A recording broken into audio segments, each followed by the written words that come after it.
Florida का Jacksonville local soup kitchen के बाहर दो सोलमेट्स पहली बार मिलते हैं। 29 साल का ओटिस टूल और 40 साल का हेनरी ली लूकास। दोनों को पहली नजर में प्यार होता है। दोनों के बीच अजीब सा कनेक्शन था, शायद खून की प्यास का या फिर क्राइम का। जो भी हो, दोनों ने मिलकर अमेरिका का सबसे खूंखार क्राइम स्प्री को अंजाम दिया था। ये है द कन्फेशन किलर और द कैनिबल किड की कहानी।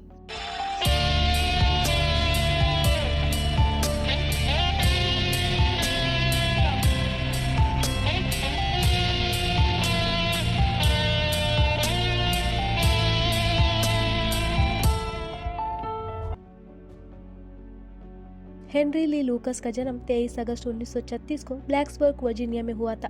उसका बचपन कुछ खास नहीं था। उसके पिता रेल रोड में मजदूरी करते थे, जिनका एक्सीडेंट की वजह से दोनों पैर चले गए। घर चलाने के लिए माँ ने वेश्यावृत्ति अपनाई।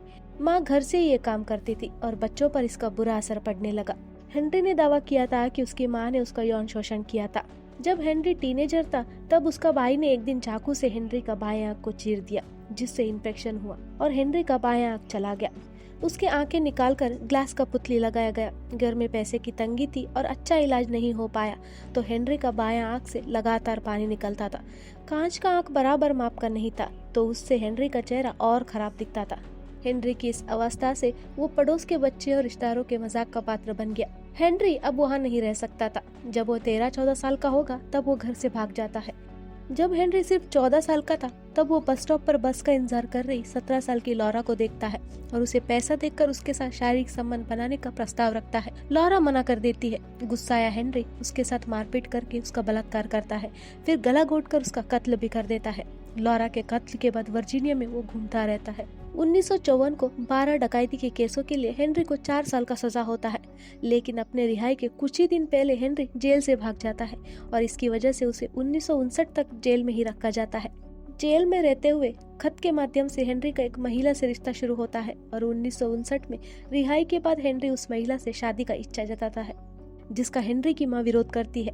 दोनों के बीच झगड़ा होता है और झगड़े के बीच हेनरी अपनी मां का कत्ल कर देता है। हेनरी मौके से तो भाग जाता है, लेकिन पुलिस उसे पकड़ लेते हैं। उस पर 2nd डिग्री मर्डर का चार्ज लगता है और उसे 20 साल का सजा होता है।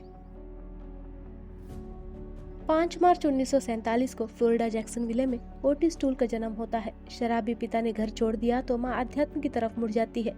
माता पिता दोनों की गैरहाजिरी में नन्हा ओटिस आसान शिकार बन जाता है। उसके परिवार के लोग ही उसका यौन शोषण करने लगते हैं। सिर्फ 5 साल की उम्र में उसका पहली बार बलात्कार होता है। जब वो 10 साल का था तब उसने अपनी माँ को बताया कि वो समलैंगिक है, यानी गे है।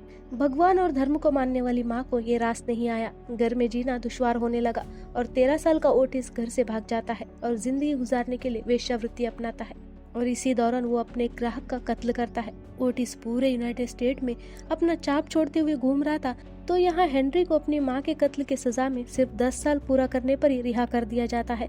इस बार जेल में रहते हुए एक और महिला से उसे प्यार होता है और रिहा होने पर वो उससे शादी कर लेता है। लेकिन कुछ ही समय बाद हेनरी की शादी टूट जाती है, क्योंकि हेनरी की बीवी को पता चलता है कि हेनरी उसकी बेटी का यौन शोषण कर रहा है। पहली बीवी से अलग होने के बाद हेनरी एक और महिला से शादी कर लेता है और उसकी बेटी के साथ भी बलात्कार शुरू करता है। इसके बारे में पता चलने पर दूसरी बीवी के परिवार ने हेनरी को वेस्ट वर्जीनिया से भगा दिया। हेनरी फ्लोरिडा आता है, वो भी जैक्सनविले, और एक सूप किचन के बाहर ओटिस से मुलाकात होता है। दोनों में प्यार हो जाता है और अगले 5 साल तक दोनों 26 स्टेट में घूमते हुए अनगिनत कत्लों को अंजाम देते हैं। दोनों 1008 लोगों को मारने का दावा करते हैं, लेकिन ये सिर्फ दावा है, इसका पक्का सबूत नहीं है। वो अपने शिकारों का बलात्कार करके उनके साथ मारपीट करके फिर उनका कत्ल करते थे। कभी कभार तो अपने शिकारों को खाते भी थे। 5 साल रिलेशनशिप में रहने के बाद दोनों अलग हो जाते हैं। हेनरी ओटिस की 15 साल की भांजी बेट्टी के साथ भाग जाता है। कुछ समय उसके साथ बिताने के बाद हेनरी बेट्टी का कत्ल कर देता है। यहाँ हेनरी कत्ल कर रहा था और वहाँ ओटिस एक झगड़े के बाद 60 साल के आदमी को उसी के घर में जला देता है। दोनों अलग अलग केस में अरेस्ट हो जाते हैं।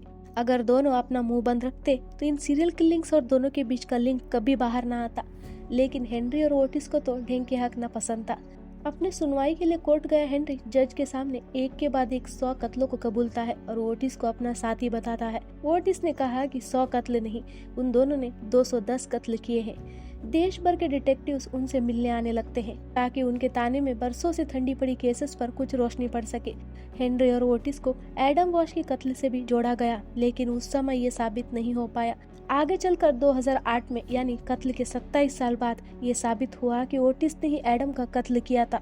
इन दोनों के अनगिनत कन्फेशंस के बावजूद हेनरी पर 9 कत्ल का चार्ज लगा और ओटिस पर 6 कत्ल का। हेनरी और ओटिस को आजीवन कारावास हुआ। 1996 में ओटिस का मौत हो गया और 2001 में हेनरी हार्ट फेल्यूर से मर गया। फिर मिलते हैं एक नए केस के साथ। अलविदा।